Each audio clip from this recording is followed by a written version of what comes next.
everybody thought Huawei would go with the Kirin 9040 next, but nope. Huawei completely skipped it, straight to the Kirin 9050. And honestly, this chip sounds like Huawei's biggest comeback move yet. The biggest thing here is the speed. For the first time ever, a Kirin chip is finally going above 3 GHz. That may not sound crazy if you follow Snapdragon or Apple chips, but for Huawei, this is actually a huge deal. Remember, Huawei has been fighting with serious limitations for years because of the US sanctions. They lost access to TSMC's advanced chip manufacturing, and a lot of people thought Kirin chips would slowly disappear or fall behind forever. But instead, Huawei kept improving slowly in the background. Now, the Kirin 9050 is reportedly hitting 3.4 GHz on the main core. That's actually massive. The setup is apparently a 1 plus 3 plus 4 design. One super powerful core at 3.4 GHz, 3 performance cores at 2.8 GHz, and 4 efficiency cores at 2.1 GHz. Basically, Huawei wants better speed without killing battery life. And according to the leaks, transistor density is up by around 40% compared to the previous generation. That means Huawei is fitting way more power into the same space. What's even crazier is the process technology. Leaks are saying this chip is basically equivalent to 3 nanometer level technology. Now, obviously, Huawei isn't literally using TSMC's latest 3 nanometer process, but insiders are saying Huawei improved the packaging technology so much that the chip can finally sustain higher clock speeds without overheating badly. That's the key part, because making a fast chip is one thing. Keeping it cool while staying efficient, that's the hard part. And apparently, Huawei solved a big part of that problem with the Kirin 9050. This is honestly starting to feel like Huawei slowly rebuilding its entire chip industry from scratch. Now let's talk about the Mate 90 lineup, because this is where things get even interesting. The Mate 90 series is now expected to launch in September instead of October. That's important. Huawei usually launches Mate phones later in the year, but moving to September puts them closer to Apple's iPhone launch season. That means Huawei wants attention before the iPhone 18 Pro starts dominating headlines. And there will reportedly be 4 models: the regular Mate 90, the Mate 90 Pro, the Mate 90 Pro Max, and the crazy RS Master Edition. But the real monster sounds like the Mate 90 Pro Max. This phone is apparently getting a dual periscope telephoto camera system with 10x lossless optical zoom.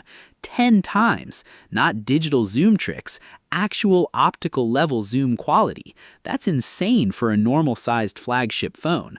Huawei has already been one of the strongest camera brands for years, especially with zoom photography, but now they're apparently pushing even harder. And if the leaks are true, Huawei found a way to fit this huge zoom system into a compact phone body without making the phone ridiculously thick. That's the engineering challenge here. Because periscope lenses take up a lot of internal space. The optical path basically bends light sideways inside the phone so the zoom lens can go further. And Huawei is apparently using a new dual setup to make the zoom even more powerful. Plus, Huawei's RYYB sensor technology is expected to return again. Instead of the normal RGB pixel setup, Huawei replaces green pixels with yellow ones to capture more light. That's why Huawei phones are usually crazy good in low-light photography. So imagine combining better low-light sensors with a 10x optical zoom system. Night zoom photos could actually become ridiculous on this phone. And honestly, Huawei cameras have always felt different from Samsung and Apple cameras. Huawei usually goes for dramatic contrast, huge detail, and aggressive zoom power.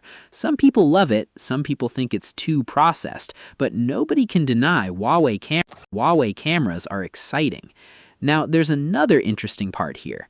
The Mate XT2 trifold device is also expected to launch at the same event, and apparently it may use a Kirin 9050 Pro variant. That means Huawei's September event could end up being absolutely huge. New flagship phones, new trifold device, new chip, new software, and yes, HarmonyOS 7 is launching alongside the Mate 90 series.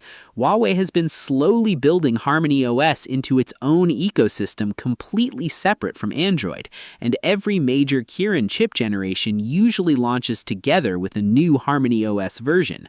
So this is Huawei doubling down on full hardware and software optimization together. Basically, the Apple strategy. Build the chip, build the software, control everything together.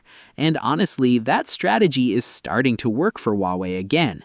The biggest question now is simple. Can the Kirin 9050 actually compete with Snapdragon 8 Elite Gen chips or Apple's A-series performance? Because breaking 3 GHz is a big milestone emotionally for Huawei fans, but real-world performance still matters most. Gaming performance, thermals, battery life, camera processing, AI features, that's where the real battle starts. But one thing is very clear now. Huawei is not slowing down anymore. A few years ago, people were literally saying Huawei smartphones were finished. Now they're talking about 3nm class chips, trifold phones, 10x optical zoom, and a September launch designed to challenge Apple directly. That comeback story alone is honestly kinda crazy.